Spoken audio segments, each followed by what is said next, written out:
jamais révélé. Eric de Lucas.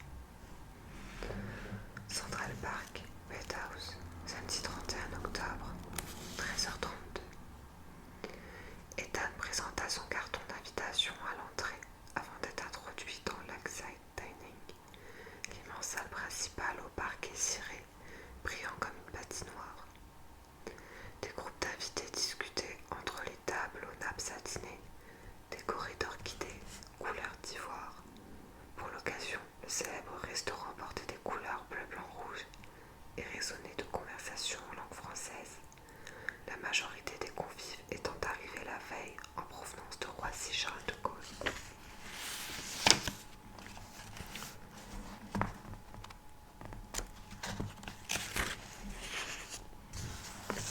Ethan parcourut la salle du regard, mais il ne connaissait personne. Pendant plus d'1 an qu'avait duré sa relation avec Céline, il n'avait rencontré ni sa famille, ni ses amis. À l'époque, ils se suffisaient à eux-mêmes et le temps passé avec les autres était considéré comme du temps perdu. Il avança sur la terrasse où l'on avait aménagé le bar et commanda un martini à lime. La vodka vanillée provoqua instantanément une brûlure réconfortante dans sa gorge et son ventre et lui offrit un bref instant de consolation après les épreuves qu'il avait endurées depuis le réveil. Mais cet apaisement fut d'une courte durée. Pour le prolonger, il aurait fallu recommander une autre vodka, puis 2, 3, 5, puis la bouteille entière. Il se sentait mal à l'aise et se rendit compte qu'il n'avait même pas de moyen de transport pour rentrer chez lui. Il sortit son téléphone de sa poche et composa le numéro d'un service de location de voitures de luxe qu'il avait déjà utilisé. Il donna l'adresse du restaurant et on lui promit un véhicule dans moins de 3 quarts d'heure. Il s'éloigna du bar pour ne pas céder à la tentation. La terrasse était immense, surplombant le lac et offrant une magnifique vue sur le plan d'eau ensoleillé. C'est dans ce cadre enchanteur que Céline et son futur mari accueillaient leurs invités avant le début de la cérémonie. Ethan la détailla de loin. Dans sa robe aérienne en organza et dentelle, Céline irradiait comme un ange. Ses cheveux longs ramenés en chignon haut mettaient en valeur sa jolie nuque et lui donnaient une allure de danseuse classique. Elle n'avait pas beaucoup changé en 5 ans, mais Ethan crut déceler chez elle une certaine gravité qu'il ne lui avait jamais connue. C'était quelque chose d'imperceptible, une retenue dans le sourire, un regard moins éclatant, une spontanéité dont elle n'aurait jamais gardé que l'illusion. Malgré l'interdiction de fumer, il alluma une cigarette et, comme hypnotisé, continua à l'observer en silence. Il éprouvait une sensation inconnue, à la fois douloureuse et apaisante. Il transpirait, puis l'instant d'après, il avait froid, comme si son corps n'était plus qu'une carcasse tremblante. À l'intérieur, son cœur saignait, exudant un poison brûlant et fatal qui lui offrait néanmoins une chaleur provisoire. À un moment, Céline tourna la tête vers lui et leurs regards se croisèrent, s'offrant un point d'appui réciproque. Ethan chercha enfin à déchiffrer la flamme qui brillait dans les yeux de son ancien amour. Regret, traces de sentiment, haine, désir de vengeance. Bien qu'il se sente en territoire ennemi, il se rapprocha du petit groupe, s'accouda à la rambarde et feignit d'être absorbé dans la contemplation des barques et des gondoles vénitiennes qui voguaient sur les eaux miroitantes. « Alors tu es venu quand même ?» lui lança Céline en le rejoignant quelques instants plus tard. « Tu m'as bien envoyé un faire-part, que je sache. » Puis il ajouta.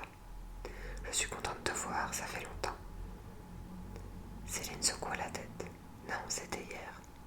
Pour moi, c'était hier. » Elle l'entraîna un peu à l'écart près d'un bouquet d'arbustes de couleur de l'automne qui montait l'assaut de la terrasse. Ils restèrent silencieux quelques instants, observant les amateurs de canotage qui glissaient sur l'eau au rythme des accords d'un orchestre. De jazz amateurs en train d'improviser un concert sur la rive d'en face près de Bethesda Fontaine. C'est elle qui reprit la parole. « Ça me fait plaisir de retrouver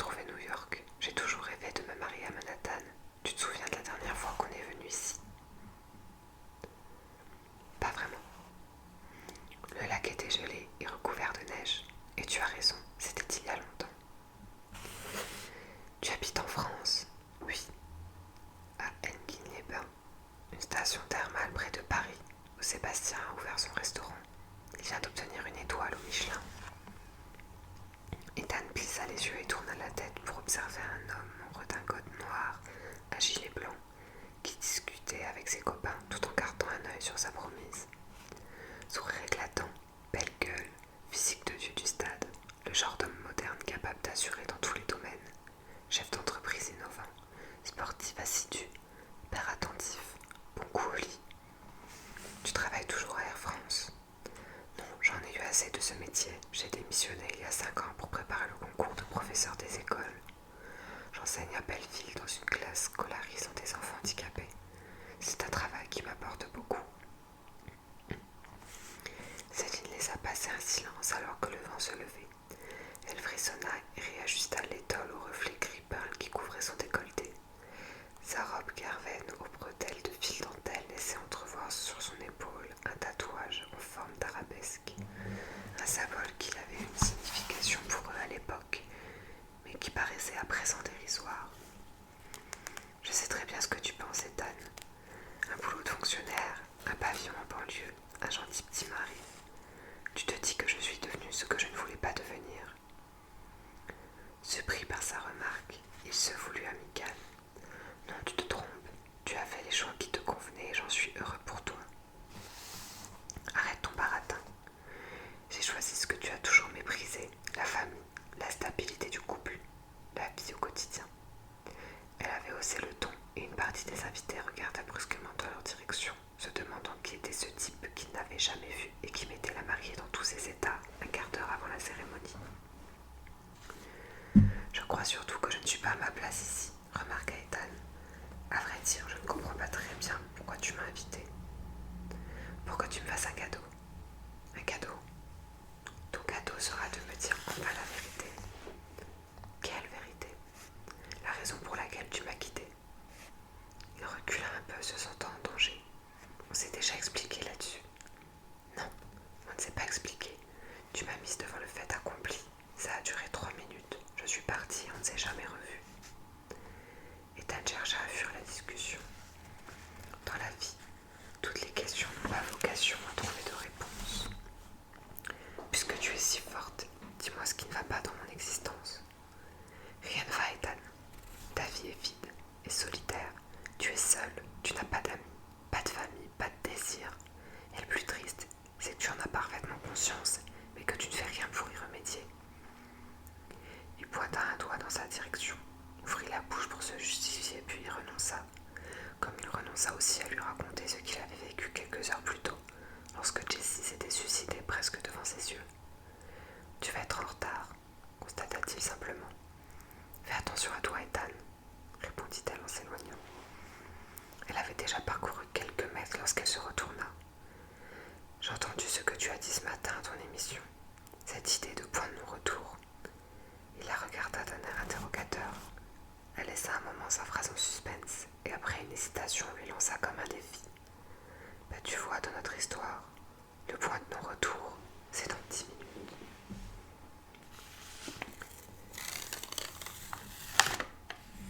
Chapitre 8. Le point de non-retour. La chance, c'est comme le Tour de France. On l'attend longtemps et ça passe vite. Dialogue du film Le fabuleux destin d'Amélie Poulain de Jean-Pierre Jeunet. Central Park, Boathouse, samedi 31 octobre, 14h05. Le jardin du restaurant avait été aménagé avec des chaises en bois peint, délimitant une travée centrale qui menait à une estrade en plein air, au son de Here Comes the Sun. Le père de Céline remonta l'allée champêtre pour conduire sa fille jusqu'à l'hôtel, derrière lequel avait pris place un prêtre à l'allure bienveillante qui donna le coup d'envoi de la célébration. Eh bien, chers frères, nous sommes réunis aujourd'hui pour célébrer dans la joie et la prière l'union sacrée entre une femme et un homme qui ont promis de s'aimer, de se... Ethan n'arrivait pas à quitter le boathouse. Assis sur l'un des hauts tabourets qui entouraient le bar, il surveillait du coin de l'œil la cérémonie tout en s'interrogeant sur les derniers mots de Céline. Qu'avait-elle voulu lui dire exactement avec cette phrase sibylline? Et pourquoi avait-elle choisi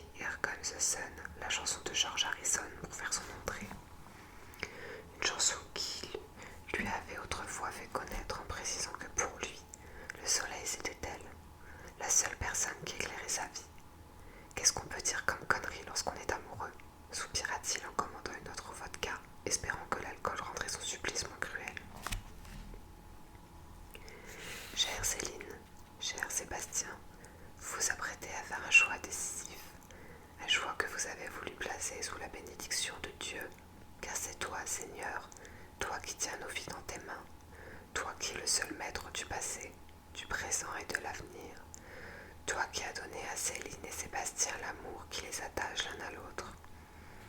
Elle l'avait prévenu. Dans notre histoire, le point de non-retour, c'est dans 10 minutes. Dans 10 minutes, je serai mariée. Dans 10 minutes, la porte se fermera définitivement. Dernier appel, dernière chance. En ce jour d'espoir, votre relation va prendre un nouveau chemin pour se renforcer et s'épanouir. En ce jour d'espoir, Céline et Sébastien, vous allez confirmer votre amour, votre dévouement et votre respect l'un envers l'autre.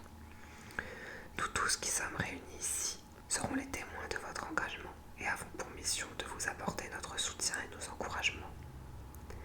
Ethan quitta son tabouret et se rapprocha du jardin. Il se sentait seul, abandonné de tous, sa tête qui tournait, toujours cette migraine lancinante qui l'avait fait souffrir dès le réveil et qui s'était intensifiée avec la mort de Jessie. Les heures d'interrogatoire par les flics et les 2 vodkas martini traversés par la peur et le froid. Il boutonna sa veste.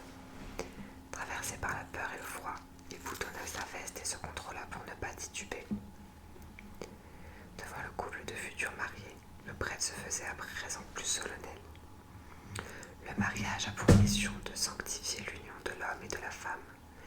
Il sert de cadre à la procréation, à l'éducation des enfants et au réconfort mutuel, dans la richesse comme dans la pauvreté, dans la santé comme dans la maladie. Céline avait eu raison de pointer le vide absolu de son existence. Enfermée dans sa cathédrale de solitude et d'individualisme destructeur, Ethan n'était là pour personne. Le partage d'amour, la tendresse étaient des sentiments qui lui étaient devenus étrangers. Il se rendit compte soudain qu'il n'avait pas un seul ami. Pas depuis qu'il les avait lâchement abandonnés dans les rues de New York 15 ans auparavant.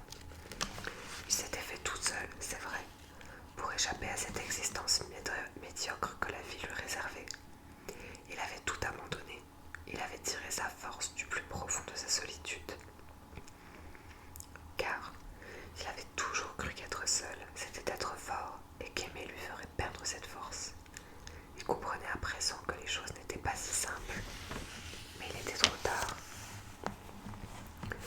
Le mariage est un engagement grave que l'on envisage ni ne se contracte avec légèreté, caprice ou imprudence. C'est un sacrement définitif, car ce que Dieu a uni, les hommes ne sauraient le défaire.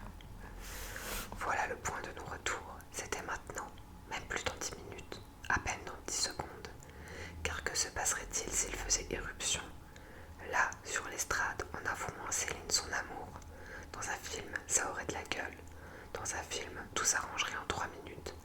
Dans un film, Ethan serait positif, conquérant, léger. Mais on n'était pas dans un film, et il était tout sauf un héros. Il était à la dérive, déchiré et hanté par la honte. Donc, si l'un d'entre vous connaît une raison valable pour s'opposer à cette union, qu'il parle maintenant ou se taise à jamais. Qu'il parle maintenant ou qu'il se taise à jamais. La phrase claqua dans le silence et son écho sembla s'éterniser. Sur l'estrade, Céline tourna légèrement la tête, comme si elle le cherchait du regard. La seconde qui suivit se dilata et il y eut un instant très bref où Ethan crut vraiment qu'il allait interrompre la cérémonie. Parce que leur roman était inachevé, parce que l'évidence de l'amour, parce que c'était lui, parce que c'était elle. Mais tout ça, c'était des mots. Qu'avait-il vraiment à offrir à Céline? Il repensa à la question qu'elle venait de lui poser. Pourquoi m'as-tu abandonné? Sa réponse avait été évasive, mais la vérité c'est que lui-même n'en savait rien. Dans les semaines qui avaient suivi leur rupture, il avait continué à croire qu'il représentait un danger pour Céline. S'il était resté avec elle, il avait la certitude que son amour se serait transformé en poison, en grenade, en poignard. Au début, cette conviction lui avait apporté un certain réconfort. C'est à ce moment-là qu'il s'était lancé à corps perdu dans le travail. Ensuite, avait eu lieu la rencontre avec Loretta Crown et le début de la notoriété. Au fur et à mesure qu'il se sentait élevé dans l'échelle sociale et que la douleur s'estompait, il s'était persuadé que ses craintes n'avaient été que le fruit de son imagination, un moyen facile de nier le fait qu'il s'était comporté comme un salaud. La vérité, c'est qu'il avait abandonné Céline, comme il avait abandonné Marisa et Jimmy autrefois, parce qu'il ne voulait dépendre de personne, parce qu'il voulait seulement être libre, libre de toute contrainte et de toute responsabilité, faire ce que je veux, quand je veux et comme je le veux. Et c'est vrai que pendant quelque temps, il avait savouré cette liberté, mais avec le succès et l'argent, il était aussi venu le cynisme, escorté de son lot de plaisirs illusoires, l'alcool, les femmes, la drogue, le jeu, jusqu'à ce qu'il ne puisse plus supporter ce qu'il était devenu. Maintenant, sa vie tombait en lambeaux et qu'il essayait d'être franc avec lui-même, il n'était plus sûr de rien. C'est juste avant que Céline prononce le oui fatidique qu'il eut de nouveau cette prémonition qu'il était en danger pour elle. Il ressentit le même sentiment profond et irrationnel dont il ignorait tout, mais qui était lourd de menaces. Il comprit alors que s'il ne devait assumer qu'une seule responsabilité dans sa vie, il voulait que ce soit celle-ci. Protéger la femme qu'il aimait, même si cela signifie l'éloigner de lui. Ethan regarda Céline une dernière fois, comme s'il voulait graver à jamais son image, puis il détournait les yeux. Fin de leur histoire d'amour. Point de non-retour. Après ce moment de flottement, la cérémonie reprit son cours paisible, l'échange des alliances succédant celui des consentements.